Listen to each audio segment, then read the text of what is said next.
ప్రియమైనటువంటి దేవుని సంగమ, చదవబడినటువంటి వాక్య భాగము నిర్గమకాండము 17వ అధ్యాయంలో ఆ మొదటి 7 వచనాలని కొన్ని భాగాన్ని మనము ధ్యానిద్దాం. అరణ్యములో కనీసము 20 లక్షల మంది ప్రయాణము చేస్తున్నారు. అంతకంటే ఇంకా ఎక్కువే అని చెప్పవచ్చు. ఇంతమంది ప్రయాణం చేస్తుండగా ఆకస్మికంగా వారికి ఒక్కసారే నీరంతా కూడా అయిపోయింది. ఒక 2 లేదా 3 రోజులు, అంతకంటే ఎక్కువ రోజులే వారందరికీ కూడా ఆ అరణ్య ప్రాంతంలో నీరంతా కూడా అయిపోయింది. ఒకలా ఇద్దరు 20 లక్షల మందికి నీరు కావాలి. అటువంటి భయంకరమైన పరిస్థితి ఈ భాగంలో రెండవసారి వారికి ఏర్పడింది. నీరు లేకపోవడము, నీటి సమస్య రెండవసారి వీరందరికీ కూడా వచ్చింది. ఒకవేళ మీరు దారి తప్పిపోయి ప్రయాణించారా, నీటి సమస్య రావడానికి గల కారణము పొరపాటున ఒక దారిలో వెళ్ళబోయి ఒక దారిలో వెళ్ళారా అని ఆలోచిస్తే కాదు. వారిని తీసుకువెళ్తుంది పగల మేఘస్తంభము, రాత్రి అగ్నిస్తంభముగా ఉండి దేవుడే వారిని నడిపిస్తున్నారు. అనగా దేవుడే వారిని నడిపిస్తుండగా, దేవుడినే వారు అనుసరిస్తుండగా వారికి నీటి ఎత్తడి వచ్చింది. కనుక దేవుడిని నువ్వు ప్రార్థిస్తున్నావు కనుక, దేవునికే నీవు రోజు కూడా అభ్యర్థిస్తున్నావు కనుక, దేవునితోనే నిత్యము కూడా నువ్వు గడపడానికి ఎక్కువగా ఇష్టపడుతున్నావు కనుక నీకు సమస్యలు రావు అని అనుకోకూడదని ఈ భాగం బట్టి మనకు అర్థమవుతుంది. ప్రియమైనటువంటి దేవుని యొక్క సంగమా, ఒక్కోసారి ఇటువంటి పరిస్థితి మన జీవితాల్లో, అనగా మరణాంతకమైనటువంటిది, చనిపోయేటటువంటి భయంకరమైనటువంటి ఇటువంటి నీటి ఎద్దడి లాంటి పరిస్థితి ఎందుకు వస్తుంది అని అంటే, యేసుక్రీస్తు వారు ఒక్కోసారి నీ యొక్క విశ్వాసాన్ని పరీక్షిస్తారు. నీవు విశ్వాసము పరీక్షించబడకపోతే నువ్వు అప్పుడప్పుడు నూతనముగా మారవు, లేదా దేవుడిని మర్చిపోయే ప్రమాదము కూడా ఉంది. కనుక ఒక్కోసారి నీవు కూడా నేను కూడా పరీక్షించబడతామని మనము గ్రహించాలి. ప్రియమైనటువంటి దేవుని సంగమా, కనుక అలా పరీక్షించబడిన తర్వాత, ఆ సమస్య పరిష్కరించబడిన తర్వాత, ఏ సమస్య గురించి అయితే నువ్వు ఇబ్బంది పడుతున్నావో ఆ సమస్య పరిష్కరించబడిన తర్వాత నీ యొక్క మనసులో ఒక్కసారే ఆనందం వస్తుంది. ఒక్కసారే అసంతృప్తి అంతా కూడా పోయి ఎంతో ఆదరణ పొందుకుంటావు. తద్వారా దేవుడిని నువ్వు జ్ఞాపకం చేసుకునే అవకాశము వస్తుంది. కనుక ప్రియమైనటువంటి దేవుని సంగమా, దేవుడు ఏది చేసినా, నీ జీవితంలో ఏది జరిగినా దానికి ఒక కారణం మాత్రము ఖచ్చితంగా ఉంటుందని మనము గ్రహించాలి. వారి యొక్క అసంతృప్తి ఆనాడు వారు వస్తున్నప్పుడు వారి అపనమ్మకం అంతా కూడా ఎలా ఉంది అని అంటే, ఆ 3వ వచనంలో చూస్తాం. అక్కడ ప్రజలు నీళ్లు లేక దప్పికొని మోషే మీద సనుగుచు, ఇదెందుకు? మమ్మను, మా పిల్లలను, మా పశువులను దప్పి చేత చంపుటకు ఐగుప్తులో నుండి ఇక్కడకు తీసుకొని చాలండి, కాబట్టి మమ్మల్ని చంపడానికి తీసుకొచ్చావు. వేరే ఏ కారణం కూడా మాకు కనిపించడం లేదు అని ప్రజలందరూ కూడా మోషే మీద తిరగబడ్డారు. వారికి త్రాగడానికి నీరు దొరకడం లేదు, దాహముతో అల్లాడిపోతున్నారు, నీరు లేక చాలా అవస్థలు పడుతున్నారు, మోషే మీద శనుక్కుంటున్నారు. ఆ దాహము నుండి, ఆ యొక్క దాహం వల్ల వచ్చినటువంటి బాధ నుండి వారికి ఆవేశము, ఆగ్రహం వచ్చింది.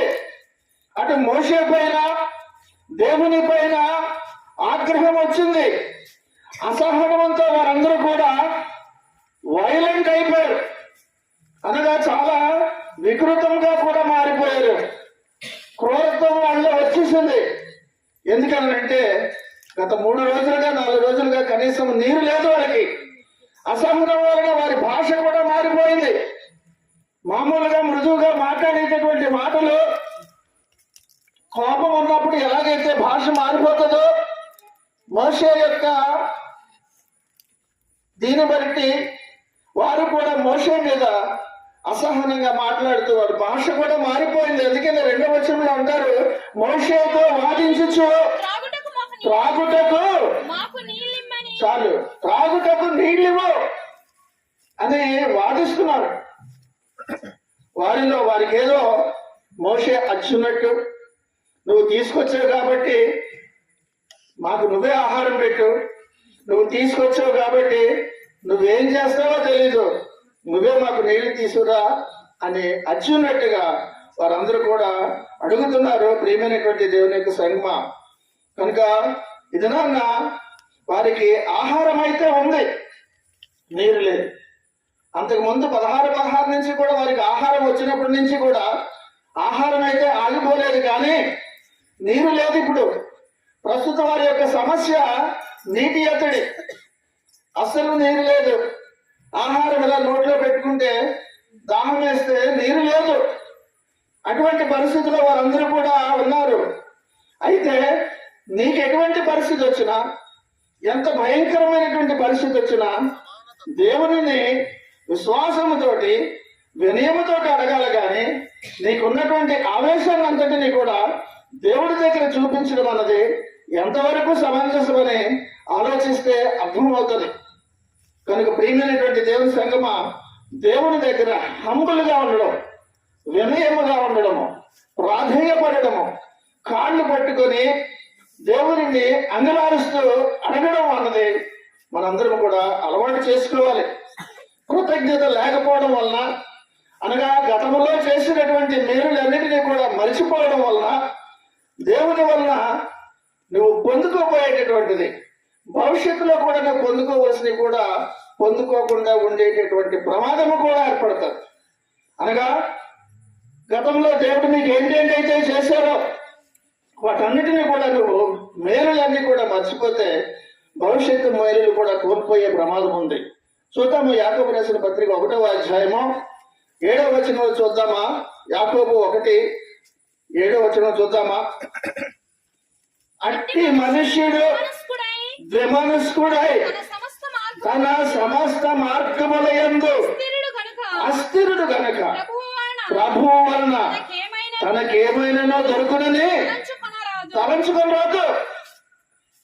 కనుక ద్విమనస్కుడులాగా ఉండకూడదు. మేలు చేసినప్పుడు మేలు, కీడు చేసినప్పుడు చావు కోరుకోవడం అన్నది ద్విమనస్కుడులాగా ఉండకూడదు. అలా ఉంటే నీకు ఏదైనా మేలు జరుగుతుందని నువ్వు ఆశించకూడదు. మంచి జరిగినా, చెడు జరిగినా, బాధ కలిగినా, ఏది జరిగినా దేవుని దగ్గర ఎప్పుడు కూడా ఒకే విధమైనటువంటి ప్రార్థన నీకు ఉండాలి. ప్రియమైనటువంటి దేవుని సంగమా, ఐగుప్తులో నుంచి వారిని బయటికి తెచ్చినందుకు, బానిసత్వంలోనూ కన్నీళ్లతో ఉన్నటువంటి వారిని బయటికి విడిపించినందుకు మోషే మీద తిరగబడ్డారు, శనుగుకున్నారు, ఆఖరికి చంపేయాలని చూశారు. చంపేస్తే సమస్య పరిష్కారం అవుతుందా? కాదు. కానీ వాళ్ళ యొక్క కోపము చల్లడం ఎలాగ వాళ్ళకి అర్థం అవ్వలేదు. 3వ వచనంలో అదే చూస్తాం. అక్కడ ప్రజలు నీళ్లు లేక దప్పికొని మోషే మీద సనుగుచు, ఇదెందుకు? మమ్మను, మా పిల్లలను, మా పశువులను దప్పి చేత చంపుటకు ఐగుప్తులో నుండి ఇక్కడికి తీసుకుని వచ్చిద్దరని వాళ్ళు ఆగ్రహావేశాలు వాళ్ళు పెంచుకొని వారందరూ కూడా మోషేను 4వ వచనంలో వాళ్ళతో కొట్టి చంపబోయారు. అప్పుడు మోషే యెహోవాకు మొరపెట్టెను, ఈ ప్రజలను నేనేమి చేయుదును? కొంతసేపటికి నన్ను రాళ్లతో కొట్టి, కొంతసేపటికి దేవా నన్ను రాళ్లతో కొట్టి చంపేసేలాగా ఉన్నారు వీళ్ళందరూ కూడా. ఈ సమస్య నేను ఎలా తీర్చగలను? నీవే కలగజేసుకో అని దేవునికి మోషే మొరపెట్టుకున్నాడు. యూదులు కూడా యేసుక్రీస్తు మంచి చేసినందుకు, అడిగినందుకు, వారికి స్వస్థతలు ఇచ్చినందుకు, మంచి మంచి జీవితాలు మారడానికి ఉపమానాల ద్వారా వారి జీవితాలను బాగు చేయడానికి ప్రయత్నిస్తే యేసుక్రీస్తుని కూడా రాళ్లతో కొట్టి చంపాలని యోహాను సువార్త 10వ అధ్యాయంలో చూస్తాము 32లో. యోహాను 10:32 చూద్దాం ఆ మాట. యేసు తండ్రి యొద్ద నుండి అనేకమైన మంచి క్రియలను మీకు చూపితిని, వాటిలో ఏ క్రియ నిమిత్తము నన్ను రాళ్లతో కొట్టుదురని. కనుక యేసుక్రీస్తు వారిని కూడా రాళ్లతో కొట్టి చంపడానికి ఆనాటి ప్రజలు ప్రయత్నం చేశారు. అసలు వాళ్ళు ఏమని ప్రశ్నించారని అంటే, దేవా నువ్వు దేవుడు అని చెబుతున్నావు కదా, అసలు ఉన్నావని అసలు కదా అని వారందరూ కూడా యెహోవాను శోధించారు. దేవుని శోధించుట, ఎక్కడున్నావని, నాకు కష్టాలు వచ్చాయి కదా, ఎక్కడికి వెళ్ళిపోయావయ్యా అని అడగడం అన్నది దేవుని శోధించుట. దేవుని నువ్వు ఎట్టి పరిస్థితిలో కూడా శోధించకూడదు. ఇవన్నీ కూడా అపనమ్మకము, చేసిన మేలు మర్చిపోవడము, కావలసిన దాని గురించి ఊరిక వెంపర్లాడుతూ ఆయనని సనుగుకోవడం, ఇవన్నీ కూడా దేవుని శోధించుట. దేవుని ఎప్పుడు కూడా మనము శోధించకూడదు. మోషేని ఇంపోస్టర్ అన్నారు, మోసగాడు అన్నారు. అహరోనుని పట్టుకొని ద్రోహి అన్నారు. మీరందరూ కూడా మమ్మల్ని నడిపించి ఏదో గొప్ప ప్రదేశానికి తీసుకెళ్ళిపోతారని చెప్పి మోసము చేశారన్నారు. అగ్నిస్తంభము, మేఘస్తంభం అన్నారే, అదంతా కూడా మాయ అన్నారు. వారి పట్ల ఎన్ని అద్భుతాలు చేసినా వాటిని విడిపించడం మోసం అన్నారు, వారిని కాపాడడం మోసం అన్నారు, వారి అడిగిందల్లా ఇవ్వడము మోసం అన్నారు, ఆహారం ఇవ్వడం మోసం అన్నారు. అరణ్యంలో ఆహారము కావాలంటే, మాంసం కావాలనంటే పూరేళ్ళని ఇస్తే అది తిని మోసం అంటున్నారు. ప్రియమైనటువంటి దేవుని సంగమా, కణాన్ని తీసుకెళ్లడము పచ్చి మోసం అంటున్నారు. ఇలాగా దేవుడిని శోధించి శోధించి ఆఖరికి ఎగతాళి కూడా చేశారు. మానవుని యొక్క నైజం ఆ విధంగా ఉంటది. నిజంగా దేవుడు వారికి తోడై ఉండకపోతే అరణ్యంలో వారు ఎప్పుడో పెట్టల్లాగా, ఆ పూరేళ్ళలాగా రాలిపోయి ఉండేవారు. అందుకనే ప్రియమైనటువంటి దేవుడి సంగమా, దేవుడు గాని మనకి తోడై ఉండకపోతే మనము కూడా ఆలోచిస్తే, దేవుడు గాని నీకు గాని నాకు గాని తోడై ఉండకపోతే ఈరోజు నీ నా పరిస్థితి ఇలా ఉండేదా? చూద్దాం ఒకసారి. కీర్తన 124:3లో, కీర్తన 124:3లో మాట ఉంటుంది, యెహోవా మనకు తోడై ఉండని ఎడల వారు మనలను ప్రాణములతోనే. నీ పరిస్థితులు ఎప్పుడో నేను మింగేసినావు. నీ యొక్క ప్రయాణంలో సాతాను నిన్ను ఎప్పుడో మింగేసినావు. యెహోవా నీకు తోడై ఉండని ఎడల. ప్రియమైనటువంటి దేవుని సంగమా, ఈ దినాన్న మన అందరము చల్లగా ఉన్నామనంటే దేవుడు నీకు నాకు తోడై ఉండబట్టే. అందుకు నువ్వు ఎలాగుంటున్నావు, అందుకు నువ్వు ఎంత కృతజ్ఞత చెల్లిస్తున్నావు అని దినాన్న దేవుడు నిన్ను ప్రశ్నిస్తున్నాడు. కనుక దేవుడు ఉన్నాడా, ఉంటే కాపాడుడా అని మీరందరూ కూడా అడుగుతూ, మాకు ఎందుకు ఇటువంటి నీళ్లు లేనటువంటి పరిస్థితి ఉంటే తీసుకొచ్చాడు అని దేవుని యొక్క కోపాన్ని కూడా రెచ్చగొట్టే ధోరణిలో వారందరూ కూడా మాట్లాడారు. వారికి దేవుని పట్ల నమ్మకము లేకపోవడం అన్నది బుద్ధిహీనత. దేవుని పట్ల నమ్మకము లేకపోవడం అన్నది బుద్ధిహీనతని గమనించాలి. వారు ఇలా మోషేకి మెదడు తినేస్తున్నారు. నీళ్లు నీళ్లు నీళ్లు అని మోషేని తినేస్తున్నారు. వాడు అలా తినేస్తూ కూడా ఆ 2వ వచనంలో మధ్యభాగంలో మీరు నాతో కోపం వచ్చేయాలంటే నాకెందుకు చెప్తున్నారు, నాతో వాదించనేలా, యెహోవాను శోధింపనేలని.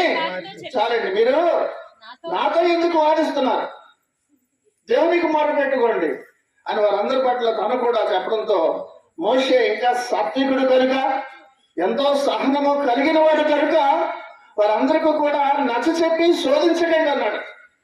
బాబు తప్పురా, దేవుడిని శోధించకూడదు, అడగాలి కానీ ప్రాధాన్యపడాలి కానీ శోధించకూడదని ఇంకా సాత్వికుడు కనుక సాత్వికంగా చెప్పాడు.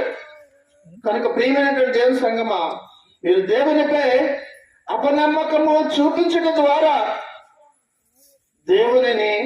దేవుని సహనాన్ని పరీక్షిస్తున్నారని అర్థం చేసుకోవాలి. ఆయన కోపాన్ని రేపుతున్నామని అర్థం చేసుకోవాలి. కనుక ఈ దినాన్న ఇక లాభం లేదని మోషే ఇక దేవునికి మొరపెట్టడం ప్రారంభించాడు. దేవా, ఇంత భయంకరమైనటువంటి పరిస్థితి, నన్ను చూస్తే వాళ్ళు రాళ్లతో కొట్టేసేలాగున్నారు, చంపేసేలాగున్నారు అని మోషే వాళ్ళ గురించి అక్కడ దేవునికి మొరపెడుతున్నాడు. కనుక నేను అన్యాయముగా ఏదన్నా సరే నీకు జరుగుతున్నట్టు అనిపిస్తే, అయ్యో నేను అన్యాయం అయిపోతున్నానే, నన్ను అనవసరంగా అందరూ దూషిస్తున్నారే అని నీతో ఎవరైనా సరే గొడవ పడితే నువ్వు దేవునికి ప్రార్థన చేయి, దేవునికే నీ మొరపెట్టుకో, నీ పరిస్థితి దేవుని ఒడిలో పెట్టు, అప్పుడే సమస్య పరిష్కారం అవుతుంది. కానీ నువ్వు వారితో వాదించడం వలన ఏమీ కూడా లాభం లేదని మోషే కూడా గ్రహించాడు. కనుక వాళ్ళతో వాదించలేదు, దేవునికే మొరపెట్టుకున్నాడు. ప్రియమైనటువంటి దేవుని సంగమా, మనుష్యులు నీ గోడు వినకపోవచ్చు, కానీ దేవుడు నీ ప్రార్థన వింటారు. కాబట్టి ఆయనకే నీ సమస్య చెప్పుకో, మనుషులకు కాదని కూడా గ్రహించడు. కనుకనే మోషే దేవునికి మొరపెడుతున్నారు. వారి మాటలు, వారి పనులు అన్నీ కూడా తనకి ఎంతో కలత చెందాయి. బహుశా నీ యొక్క శత్రువుల మాటల వల్ల కానీ నీ పరిస్థితుల వల్ల కానీ నీకు కలత పుట్టించినటువంటి పరిస్థితులు ఏర్పడితే నువ్వు దేవునికే మొరపెట్టుకుంటే నువ్వు ఆదరణ పొందుకుంటావని ఇది నా దేవుడు మనందరికీ కూడా తెలియజేస్తున్నారు. కాబట్టి మోషే అందుకనే దేవునికే మొరపెట్టుకున్నాడు. నేనేం చేయాలి దేవా, నన్నేం చేయమంటావు అని దేవుడిని అడిగాడు. కాబట్టి నీటి సమస్య 20 లక్షల మందికి పైగా నీరు అవసరం అంటే అది దేవుడు తప్ప మరెవరు కూడా చేయలేరు. కనుక తన ప్రమాదం గురించి దేవునికి విన్నవించుకున్నాడు. దేవా, నన్ను రాళ్లతో కొట్టి చంపేసేలాగున్నారు, వీరిగా నిజంగా చూస్తే వీరి పరిస్థితి కూడా అలాగే ఉంది, వీరికి నీరు లేదని దేవునికి మొరపెట్టాడు అక్కడ. అప్పుడు అన్నారు, నేను ఒక మార్గం చెప్తాను, నేను చెప్పినట్టు చెయ్యని ఆ 5-6 వచనాల్లో సూచనలు ఇచ్చారు. అందుకు యెహోవా, నీవు ఇశ్రాయేలీయుల పెద్దలలో కొందరిని తీసుకుని ప్రజలకు ముందుగా పొమ్ము, నీవు నదిని కొట్టిన నీ కర్రను చేత పట్టుకొని పొమ్ము, ఇదిగో అక్కడ హోరేబులోని బండ మీద నేను నీకు ఎదురుగా నిలిచెదను, నీవు ఆ బండను కొట్టగా ప్రజలు త్రాగుటకు దానిలో నుండి నీళ్లు బయలుదేరునని మోషేతో సెలవీయగా మోషే ఇశ్రాయేలీయుల పెద్దల కన్నుల ఎదుట అట్లు చేశానన్న మాట అక్కడ చూస్తున్నాం. కాబట్టి నువ్వు కొంతమంది పెద్దలను తీసుకొని వారి ముందుగా నువ్వు నడుస్తూ నేను చెప్పినటువంటి ప్రదేశానికి వెళ్ళాడు. ఏ కర్రతోటైతే ఐగుప్తులో ఫరో దగ్గర తెగుళ్ళన్నిటినీ కూడా నువ్వు చూపించావో, ఏ కర్రతోటైతే వాళ్ళందరూ కూడా ఆ తెగుళ్లకు గడగడలాడిపోయి తెగుళ్ళ భయము చేత వాళ్ళు భయపడ్డారు, ఆ కర్రని నువ్వు తీసుకుని వెళ్ళన్నారు. అయితే ఈసారి ఈ కర్రను తీసుకొని వచ్చి వీళ్ళని తెగుళ్ళ బారిన పడేయడానికి కాదుగానే వీరందరినీ కూడా తిరిగి రక్షించడానికి, వీరందరినీ కూడా వీరికి కావాల్సిన నీరు తెప్పించడానికి ఆ కర్ర పట్టుకొని వెళ్ళమన్నారు. ప్రియమైనటువంటి దేవుని సంగమా, ఎంతగా దేవుడిని దూషించిన ఆయన సహనాన్ని పరీక్షించినటువంటి పాపులు అందరి గురించి కూడా దేవుడు ఆలోచించారు. కనుకనే వెళ్ళు పొలం దగ్గరికి, అక్కడ నేను నీకు నీళ్లు వారికి సమృద్ధిగా ఇస్తానని వారి సహనాన్ని వారి అసహనాన్ని అంతా కూడా ఈయన భరిస్తూ ఎంతో కృపను చూపించినటువంటి యొక్క భాగాన్ని మనం చూస్తున్నాం. అనగా దేవుడు ఎటువంటి వాడనంటే దూషించిన వారికి దీవెననిచ్చే దేవుడు, యుద్ధం ప్రకటించిన వారికి ఆయన యథార్థవంతులుగా మార్చేటటువంటి దేవుడు, దేవుడి మీదకే ఏకంగా కాళ్ళు తువ్విన వారిని కడదాకా కూడా కాపాడేటటువంటి దేవుడు. అటువంటి దేవుడిని మనము కలిగి ఉన్నామని గ్రహించాలి. ప్రియమైనటువంటి దేవుని సంగమా, నువ్వు ఎంతగా తిరుగుబాటు ఇప్పుడు ఇంతవరకు ఎంతో చేసావు, ఎన్నోసార్లు నువ్వు తిరుగుబాటుగా మాట్లాడావు, అయినా నువ్వు నశించిపోలేదనంటే ఆయన ఒక కృపే. వారందరూ అంత దూషించిన దేవుడు వారికి నీళ్ళు ఇచ్చే మార్గమే చెప్పారు, కానీ ఎందుకు వాళ్ళు చంపేది అనలేదు. ప్రియమైనటువంటి దేవుని సంగమా, అందుకనే యేసుక్రీస్తు వారు కూడా మనకి ఆ రోమిలకు రాసిన పత్రికలను ఒక పౌలు చెప్పినట్టు మాట చూద్దాం ఒకసారి. 12:20 ఉంటది. కాబట్టి నీ శత్రువు ఆకలి కొని ఉంటే అతనికి భోజనము పెట్టుము, దప్పికొని ఉంటే దాహమిమ్ము. అలాగూ చేయటం వలన అతని తల మీద నిప్పులు కుప్పగా. కనుక నీకు కీడు చేయాలని చూసిన వారికి నువ్వు మేలు చేస్తే, నిన్ను ఆఖరికి చంపాలని చూసిన వారిని కూడా నువ్వు సహాయం చేస్తే వారి మీద నిప్పులు కుప్పగా పోసినట్టుగా అవుతుంది. అయ్యో, నిప్పులు కుప్పగా పోయడం అంటే నాకు ఎంత మేలు చేద్దాం అనుకున్న వాడికి నేను ఆ కీడు చేయాలనుకున్నాను, నా గురించి ఇంతగా ప్రార్థన చేస్తుంటే, నా గురించి ఇంత సహాయం చేస్తుంటే వీడా నాశనం అయిపోవాలని నేను కోరుకున్నాను, ఎంత పొరపాటు చేశాను అన్న మార్పు రావాలి, కానీ యుద్ధం ప్రకటించడం పరిష్కారము కాదు. ప్రియమైనటువంటి దేవుని సంగమా, వారందరూ కూడా గమనించినట్లయితే ఒక సత్యాన్ని ఇక్కడ గ్రహించాలి. అందరూ కూడా దేవుడు వీరందరూ కూడా తిరగబడ్డారు, శోధించారు, సణుగుకున్నారు, అసహనం ప్రకటించారు, అయినా వారందరికీ కూడా కోరుకున్నట్టుగా నీళ్ళు ఇచ్చారు. మరి శోధించిన వారికే నీళ్ళు ఇస్తే ప్రార్థించినటువంటి నీకు ఇంకెంతగా ఇస్తారు?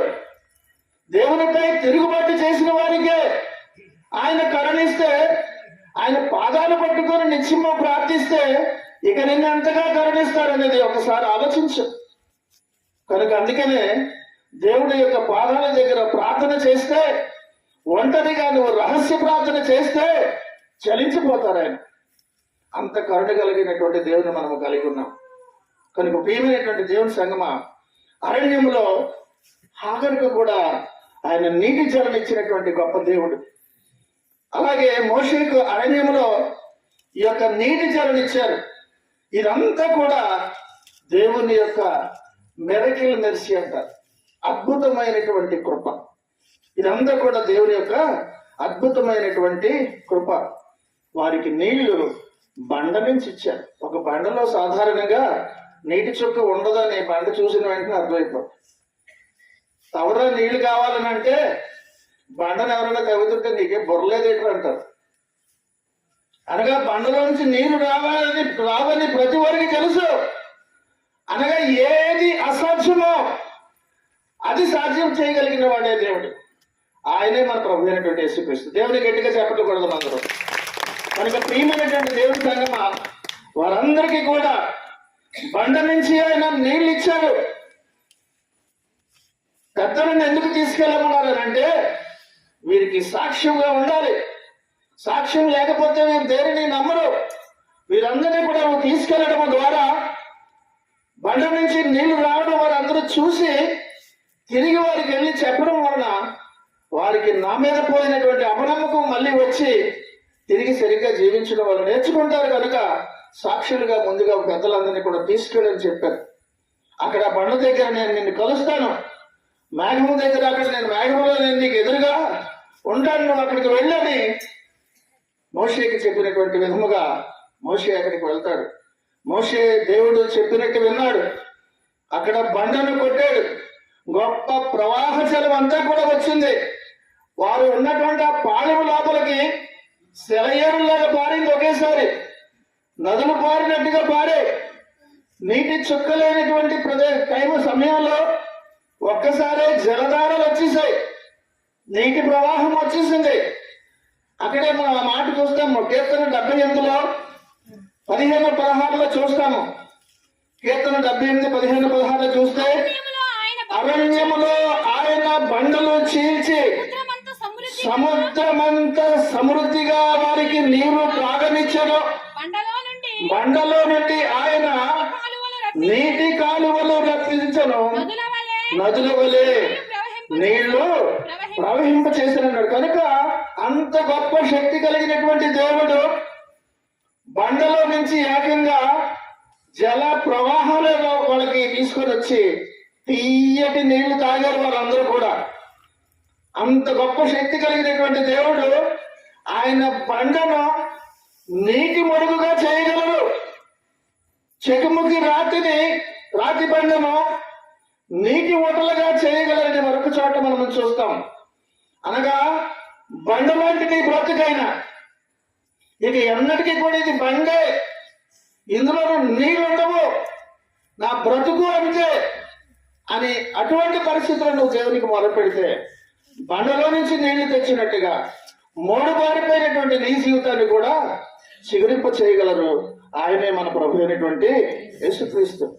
కనుక ప్రియమైనటువంటి దేవుని యొక్క సంగమా, అటువంటి పరిస్థితి అయినా నీ జీవితంలో నీకు ఎటువంటి భయంకర పరిస్థితి అయినా సరే ఆయన నిన్ను కాపాడగలరు. ఆయన ఈ దినాన్న దేవుడు మనకు తెలియజేస్తున్నారు. కాబట్టి దేవుడు తన ప్రజల పట్ల ఎంతగా పట్టించుకుంటారో ప్రతి చిన్న విషయాన్ని కూడా ఎలాగ ఆయన కునుకక నిద్రపోక ఆయన నిత్యము కూడా కాపాడుతారు అన్నది మనందరం కూడా నిత్యము మన దైనందిన జీవితాల్లో ఎన్నో అనుభవాలు మనం అందరం కూడా చూస్తున్నాం.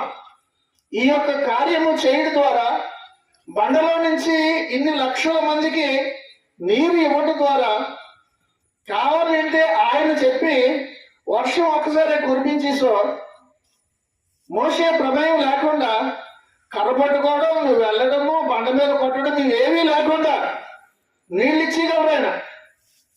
కానీ మోసే ఆ కర్ర పట్టుకో, బండ మీద ఒకటి కొట్టు అని వారందరూ కూడా కళ్ళతో చూసేలాగా ఆ కార్యము చేయడానికి గల మరొక కారణం మోషే మీద వారికి నమ్మకము తిరిగి పెరగడం గురించి, మోషే అంటే గౌరవం పెరగడం గురించి ఇవన్నీ కూడా మోషే ద్వారా చేయించారు.